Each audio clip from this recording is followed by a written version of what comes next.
Isang mag-asawang senior citizen ang lumiham po sa Responde para ilapit ang kalagayan po ng kanilang anak na sumasailalim po ng dialysis.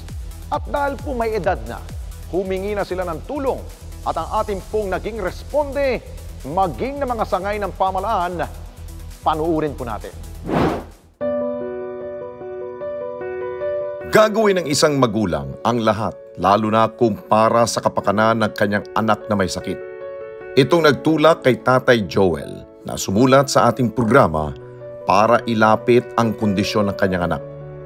Batay sa kanyang liham na ipinadala sa Responde, nagkaroon umano ng sakit sa bato o kidney ang kanyang anak na si Jezebel at kinakailangang sumailalim siya sa dialysis kada linggo. Kwento pa niya, nahihirapan umano silang mag-asawa na maghanap ng pera para sa seryeng gamutan ng kanilang anak. At matapos naming mabasa ang kanilang liham, ay agad kaming bumisita sa kanilang tahanan sa bayan ng Taytay sa lalawigan ng Rizal upang alamin ang iba pang detalye sa kanilang pinagdaraanan. Dito sa maliit na bahay na ito namin nahanap ang pamilya ni Tatay Joel. Kwento pa niya, sumulat siya sa Responde dahil sa kasalukuyang kalagayan ng kanyang anak. Yung pinaka-sentro ng sulat ko po, tungkol doon po sa anak kong dinadialysis. Sa kasalukuyan ay nahihirapan na po kaming kumuha ng mga pambabayad sa dialysis, maging yung panturok. Hanggang ngayon po ay 3 session siyang dinadialysis sa loob ng 1 linggo. Wala naman po akong isang matatag na trabaho. Kuminsan, ang trabaho ko lang po ay sa on-call, karpintero. Pag may nagtawag, saka po ako gagawa. Yung asawa ko naman ay wala din trabaho, sa bahay lang. Yung pang financial po na pambayad talaga po doon sa pagdadialysis, yun po ang isa sa pinakamalaking problema po namin dahil alam po namin na ang kanyang karamdaman ay naiiba po dahil panghabang buhay na po yun sa kanya dahil hindi na po gumagana yung dalawang kidney. Para lang mabuhay siya, dapat susuportahan po talaga ng pera, pambayad. Ako naman, napag-isip ko na yung anak ko, hanggat buhay ako, magawaan ako ng paraan na masuportahan pa. Sa loob ng 3 taong pagdadialysis niya, nakakapagsuporta pa kami. Sa kasalukuyan ngayon, medyo talagang nahihirapan na kami. Hindi rin umano sapat ang kanyang kinikita para matustusan ang gamutan ng kanyang anak. 700 lang ang rate ngayon ng karpentero. Pag may tumawag, nakakagawa ko. Pag wala, dito lang sa bahay. Kaya nga po yung tiritindahan kong yan, naisip ko para karagdagan. Kwento naman ni Sheila, halos ikamatay na ng kanyang kapatid ang sakit na ito. Na-admit po kasi noong 2019 po. Pero na-trace po yung sakit niya 2018 po.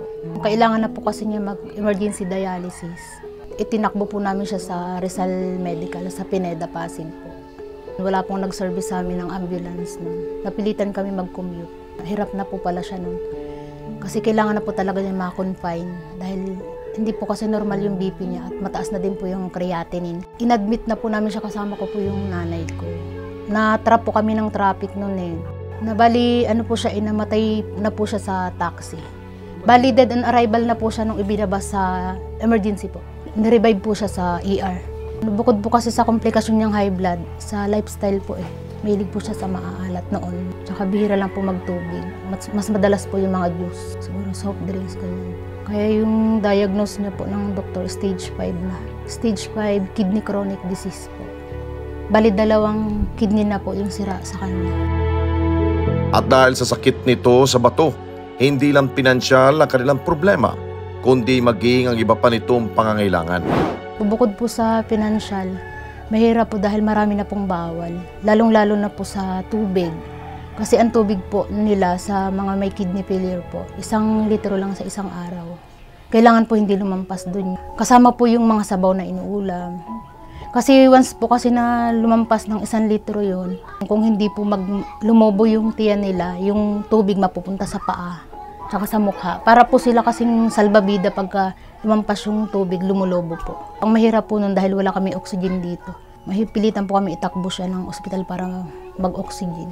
Tapos kailangan po mahatakan siya kasi yung mga tubig kailangan pong mailabas. Pero pagka na-dialysis, sumalang po siya. Tapos uwi niya dito, nawawala po yung mga parang pagmamanas niya. Dagdag pa ni Sheila, hindi rin umano maiiwasan na may nakakaligtaan silang dialysis session ng kapatid. Ang minsan po dahil sa financial, nag-i-skip. Nahirapan po dahil minsan 2 litro na yung pondo niya. Hinahapo po siya dito, nahirapan po siya huminga. Hirap po siyang matulog sa gabi kasi minsan yung kreya niya po ay 1,000 eh. Eh normal kreya po natin dapat yung 300 lang po, 200. Kasi yung injection po importante yun sa kanya after ng dialysis. Pagka binili po namin yun sa sarili po namin, 1,200 po siya. Ngayon po dahil nagtrabaho na po kasi ako, bali hindi po ako nakakalapit ng tuloy-tuloy sa PCSO. Nakakakuha po kasi ako ng 6 na injection doon sa PCSO every 2 months po. Malaking tulong po yung kasi nga kung bibilin po namin 1,200 kada isang injection. Ang quotation niya po sa isang buwan, 24,000 plus. Kasama po yung laboratory. Bukod po kasi dun sa treatment session, ang binabayaran po niya, mahirap po kasi dun yung machine po. Dialyzer machine po. 10 gamit lang po yun. Pagka naubos na niya ng 10 gamit, magbabayad po ulit. At para matustusan ang mga gastusin sa gamutan ni Jezebel, lumapit na sila sa iba't ibang ahensya ng pamahalaan. Nakaupo pa po si Vice Lenny po. Nakakalapit po ako dun eh. Yung guarantee letter na binibigyan niya po 20,000. Puro injection po yun. Kinikredit po ng DOH sa isang ospital. Bali yung 20,000 po na yun, 12 pirasong injection po. Tapos kay BP Sara po, dahil nagpalit nga, medyo maliit na yung 10K na lang po yung guarantee letter niya. 6 na piraso na lang injection. Ngayon po nagsarado na po sila eh. Hindi na po sila nagme-medical assistance ngayon. Matagal na po eh, bago po pumasok ang 2024. Nung kasagsagan po ng pandemic, ang dami po mga party list nagbibigay ng GL. Kaya pwede pong lumapit. Ngayon po mahirap na po lumapit eh. Sa congressman po pala namin, dito sa Rizal, every 2 months po ako nakakalapit. Guarantee letter din po. 6 na pirasong injection po every 2 months. Kailangan naka-ready po yung mga requirements na updated kasi hindi po sila nagbibigay ng GL pagka expired po yung mga requirements. Sa DSWD naman po, financial po ang binibigay na tulong. Po kasi fix po yung tulong nila sa dialysis, 10K po yun. Every 3 months po. Kaso lang po, pagka nakakasabay po yung crisis, nagsasarado po yung sa assistance nila eh. Nag-a-announce na lang po sila ulit pagka meron na po ulit. Mirrors po yun, 1,000 po yung every 2 months nila. Nakausap din namin si Jezebel at ramdam namin ang kanyang hirap dahil halos habulin na niya ang kanyang hininga kapag siya ay nagsasalita. Yung glomerulonephritis, parang yung cause niya, autoimmune siya. Tapos yung sa glomerulonephritis ko, yung po yung nag-cause ng high blood, hypertension. Kaya yung binibigay sa akin doktor pang control ng high blood, hindi na siya nakayanan kasi sobra-sobra na po. Bali yung blood ko kasi nagto-200/100. Ganun. Tapos yun po yung nakasira ng kidney. Ang hirap akong magsalita. Hirap. Nahirap ako huminga sa mga... May ubo po. Kapansin-pansin din ang tila bukol sa kanyang braso. Ayon sa kanila, ugat ito kung saan dumadaan ang gamot tuwing siya ay dinadialysis.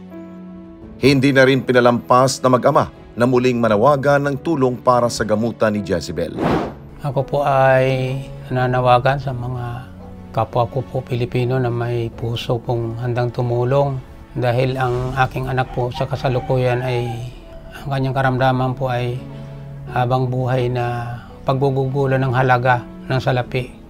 Dahil siya po ay dinadialysis sa kasalukuyan, mahingi po sana ako ng tulong po sa inyo na pangkas financial po doon sa dinadialysis.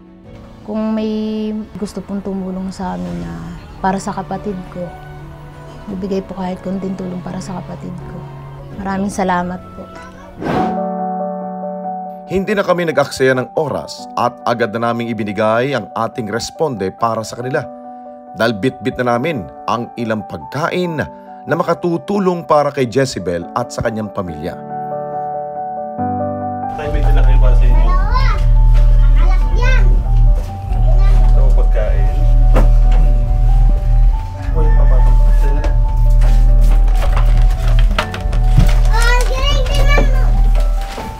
Nag-abutin tayo sa kanila ng tulong pinansyal na maaari nilang magamit sa gamutan ng pasyente. Pantulong sa dialysis ni ate. Thank you po.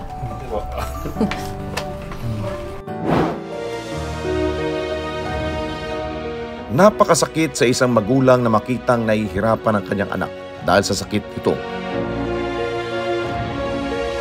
Kaya sa kabila ng pagiging isang senior citizen, hindi ito inalintana ni Tatay Joel. Bagkus ay patuloy siyang nagsusumikap, matustusan lamang ang gastusin sa pagpapagamot ng kanyang anak. Mga kababayan, salamat po sa inyo pong pagsubaybay sa Responde Mata ng Mamamayan. Para mapanood pa ang iba pa naming pagresponde sa ating mga kababayan, i-click lamang ang subscribe button at i-follow lamang ang Net25 social media pages at Net25 TV.